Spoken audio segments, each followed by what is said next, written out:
هو إيه الفرق بين الشبكة اللي في البيت عندك والشبكة اللي في الشركة؟ قبل ما نجاوب على السؤال ده محتاجين الأول نفهم الفرق بين أنواع الشبكات المختلفة، وبعد كده نعرف نجاوب على السؤال ده بكل سهولة وبكل بساطة. في البيت عندك في راوتر زي كده مثلا، وعندك الموبايل بتاعك متوصل عليه واي فاي، وممكن تبقى موصل برضه بكابل اللابتوب بتاعك. ممكن أخوك أو باباك يكون معاه برضه لابتوب تاني موصل بكابل، أو ممكن يكون موصل واي فاي.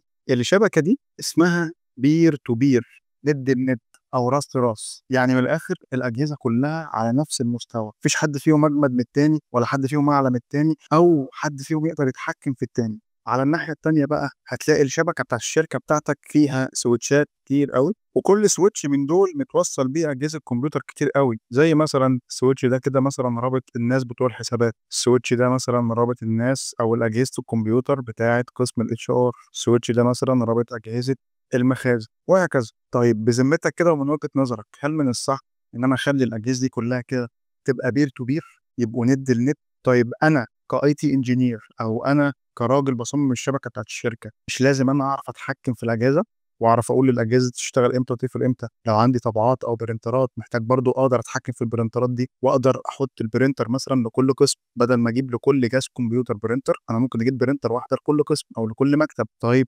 الاجهزه دي عليها معلومات مهمه جدا، بالذات قسم الحسابات او مكتب المدير. طيب المعلومات المهمه دي مش لازم اقدر اتحكم في الشبكه علشان اقدر اتحكم برضو في الجهاز اللي عليه المعلومات المهمه دي، واقدر احميه واعمل سكيورتي علشان المعلومات دي ما تتسرقش او حتى ما تتاخدش على فلاشه كده بالغلط وتتباع للشركات المنافسه، او يبقى في فيروس على فلاشه ويجي الموظف يحط الفلاشه المتفيروسه دي في اي جهاز عنده فيقوم مبوظ كل اجهزه الشبكه كلها. فساعتها بقى نظام الشركه بيشتغل بشبكه اسمها ايه؟ سيرفر كلاينت نتورك.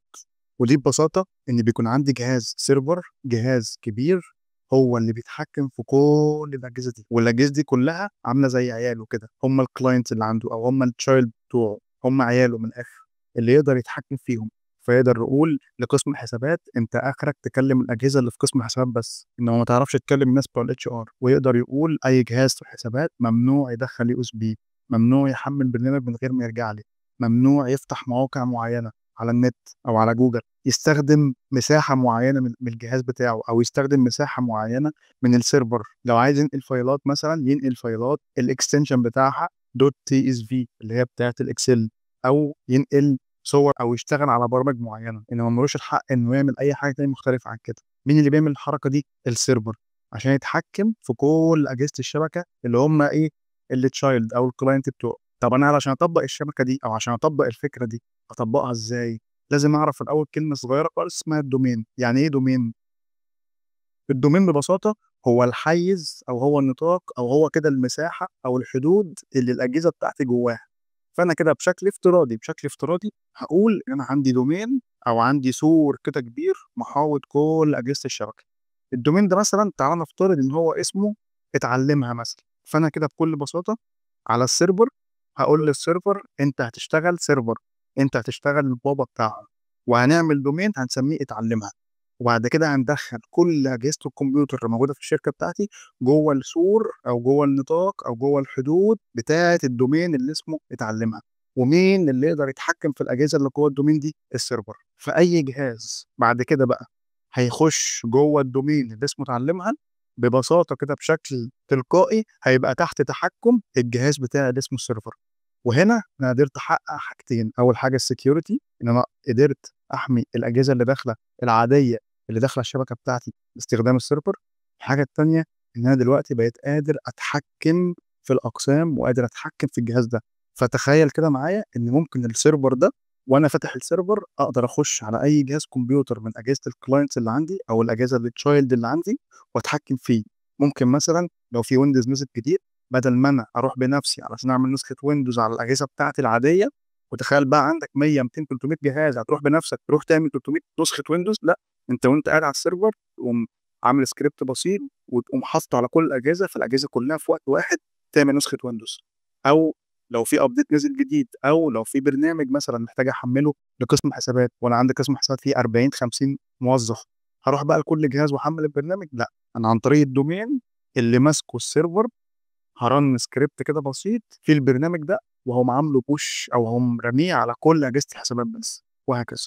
ده ببساطه بين الشبكه اللي عندك في البيت اللي اسمها بير تو بير، الاجهزه كلها زي بعض، مفيش حد فيهم اكبر من حد ولا في حد فيهم اجمد من حد، كلهم ند بند، كلهم اخوات، كلهم زي بعض، بير تو بير. وهنا مفيش دومين، دومين مفتوح، اي جهاز كمبيوتر يقدر يخش على الراوتر بتاعك وياخد كابل ايثرنت او حتى يتوصل بالواي فاي، خلاص دخل جوه الشبكه، وبعد دلوقتي يقدر ياكسس عادي بكل بساطه بكل سهوله. اما في الدومين لا، انت هتاخد كابل ايثرنت من اي سويتش ولازم تخش جوه الدومين علشان تقدر يتطبق عليك كل البوليسيز او كل الصلاحيات او كل الاوامر والقوانين اللي بيعملها مين؟ السيرفر، عشان يتحكم في اجهزه مين؟ الكلاينتس او الجوينت. ده ببساطه الفرق بين السيرفر وكلاينت نتورك وبين البير تو بير نتورك. طبعا ده جزء من الحاجات الكتيره اللي هنتكلم عليها في الكورس بتاع الاي تي هيلب ديسك، اللي بيتكلم عن اساسيات الشبكات واساسيات السايبر سيكيورتي واساسيات الكمبيوتر، طبعا ده اهم حاجه، وكمان اغلب المشاكل اللي هتقابلك كل يوم وانت شغال في الشركه. فلو عايز تشترك في الكورس تلاقيني سايب رقم الواتساب هنا قدامك، ممكن تبعت لي، هبعت لك كل التفاصيل. حد هنا وكفايه، صلي على النبي. سلام.